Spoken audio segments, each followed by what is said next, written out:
Assalomu alaykum. Bugun birinchi podkastimizda sizlarga tizimlashtirish mavzusiga oid bo'lgan juda ham katta blok, ya'ni kommunikatsiya haqida gapirib bermoqchiman. Mijozlarimdan eng ko'p keladigan talab va savollar bu tizimlashtirish mavzusiga bo'lgan savollar va doimo hamma o'ylaydiki, tizimlashtirish uchun bizga struktura kerak, yo'riqnoma kerak, shablonlar kerak va shularni bering deb murojaat qilishadi.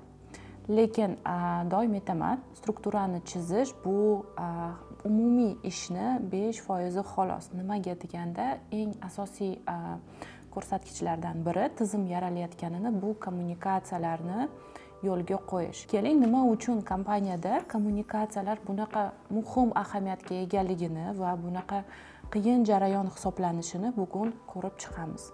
Nima uchun biz ko'pincha bir xil narsani gapiramiz, lekin bir-birimizni tushunmaymiz? Nima uchun biz bir xil narsa haqida talashamiz, lekin urushib qolamiz? Nima uchun bizning maqsadimiz bitta-yu, lekin har xil tomonlardan ko'ramiz?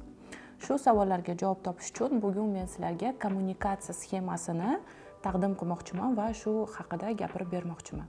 Kommunikatsiya 6 ta qadamdan iborat bo'lib, bu narsa uchun, bu jarayon uchun ikkita inson kerak bo'ladi. Birinchisi bu kommunikator, ya'ni gapirib turgan inson va ikkinchisi bu qabul qiluvchi inson. Ma'lumotni og'zaki ravishda gapirilgan har qanaqa ma'lumotni qabul qiluvchi bitta inson bo'lishi mumkin yoki gruppa bo'lishi mumkin, shaxs bo'lishi mumkin. Va shu jarayonda nima bo'ladi? Ya'ni mana hozir men kommunikator, sizlar ma'lumotni qabul qiluvchisizlar. Va jarayon nimalardan iborat? Birinchisi, insonga birinchi qadamda g'oya keladi. Miyasiga g'oya, mavhum bir holatda g'oya keladi va buni intensiya deb ataladi. G'oya kelgandan keyin ikkinchi qadamda inson buni gapirgisi keladi va so'z boyligiga tayangan holda, o'zini ma'lumotiga, bilimlariga, ilmiga tayangan holatda har bitta g'oyaga upakovka beradi. Upakovka deganda bu so'z boyligi bilan ularni bir matn shakliga olib keladi, bir gap shakliga olib keladi. Bu og'zaki bo'lishi mumkin. Va bu ikkinchi qadam, bu kodirovание deyiladi. Eng ko'p bizni bir-birimizni tushunmay qoladigan, eng ko'p bizni qiynaydigan, eng ko'p aytmoqchi bo'lgan narsamizni foiziga, necha foiz auditoriyaga yetib borishligiga ta'sir qiladigan narsa aynan shu ikkinchi qadamda, kodlash degan qadamda yuzaga keladi. Nima uchun deganda, misol uchun deylik, men telefon deb aytaman va hammani o'zini ishlatadigan telefoni xayolga keladi. Xuddi shunaqa men ham o'zimni telefonimni nazarda tutib gapirgan bo'laman.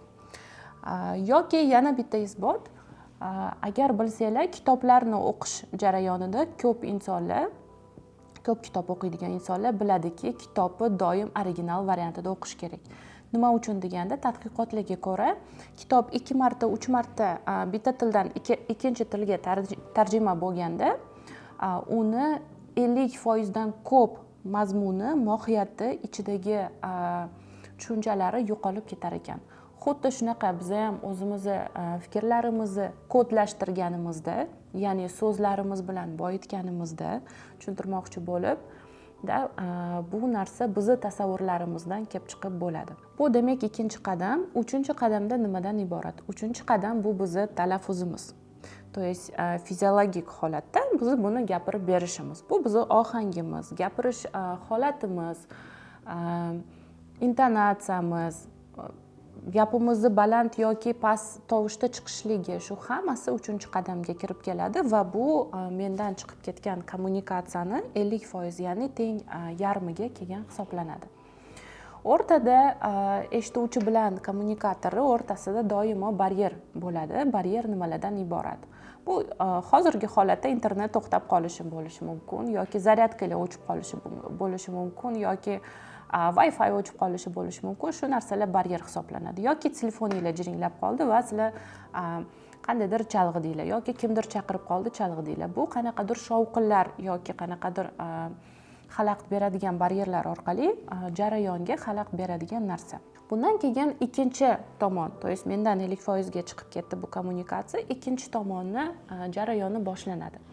Ya'ni birinchi etapda siz eshitishingiz kerak. To есть baryerdan agar tovushlarim yetib boradigan bo'lsa, quloqlaringiz ochiq bo'lsa, naushnigingiz bo'lmasa, siz meni eshitasiz. И fiziologik hamma har xil eshitadi. Hamma har xil tilni tushunadi. Hamma har xil shevaga moslashgan. Hamma har xil so'zlarga moslashgan eshitishga. Kimgadir baland gapirsa yoqadi, kimgadir past gapirsa yoqadi. Shu ravishda bu yana ma'lumot filtr bo'ladi.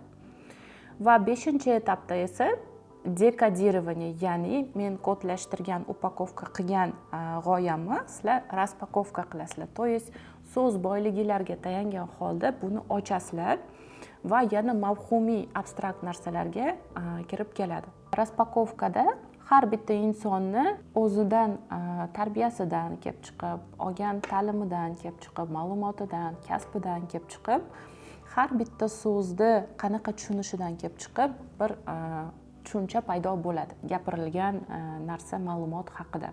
Va buni raspakovka deyiladi, ya'ni dekodirование. Bu yerda shu men butun ma'lumotim 100% bo'lsa, sizlar buni где-то 40%ni raspakovka paytida original holatda, men bermoqchi bo'lgan holatda saqlab qolgan bo'lasizlar va qolgan 60i bu sizlarning tasavvuringlar bo'ladi. Bu statistika va bu isbotlangan ma'lumot. Va oxirgisi, bu ham juda ham qiziq, bu qabul qilishinglar. Qanchalik ma'lumotni qabul qilganinglar. Agar sizlarga boshidan lektor yoqmagan bo'lsa, ya'ni gapirayotgan inson qanaqadir shubha tug'dirgan bo'lsa yoki ekspertligi sizlarga shubha tug'dirgan bo'lsa, ishonmagan bo'lsanglar yoki tashqi ko'rinishi yoqmagan bo'lsa, yoki bundan oldin yaxshi bo'lmagan narsa eshitgan bo'lsanglar va xuddi shunaqa teskarisi agar yoqgan bo'lsa yoki kimdandir yaxshi feedback eshitgan bo'lsanglar, bu narsa sizlarni qabul qilishinglarga ta'sir qiladi. Ya'ni eshitasizlar, raspakovka qilasizlar, lekin buni qabul qilasizlarmi, yo'qmi? Bu ham aynan gapirayotgan insonni shaxsiyatiga bog'liq bo'lib qoladi. Va jami men sizlarga hozir 6 ta etapni tushuntirib berdim. Tushunishinglar uchun xulosa qilib aytganimizda, har qanaqa kommunikatsiya o'rtog'inglar bilan bo'lsin, ishxonada bo'lsin, rahbaringlar bilan bo'lsin, har qanaqa joyda shu 6 ta etapdan, filtrdan o'tadi. Tasavvur qilinglar, 50 dan o'tadi. Va har bitta 50 ma'lum bir foizda original variantini kamaytirib sizlarga jami boradigan narsa bu 30 yoki 20% boshidagi berilmoqchi bo'lgan ma'lumotda 20% yetib boradi.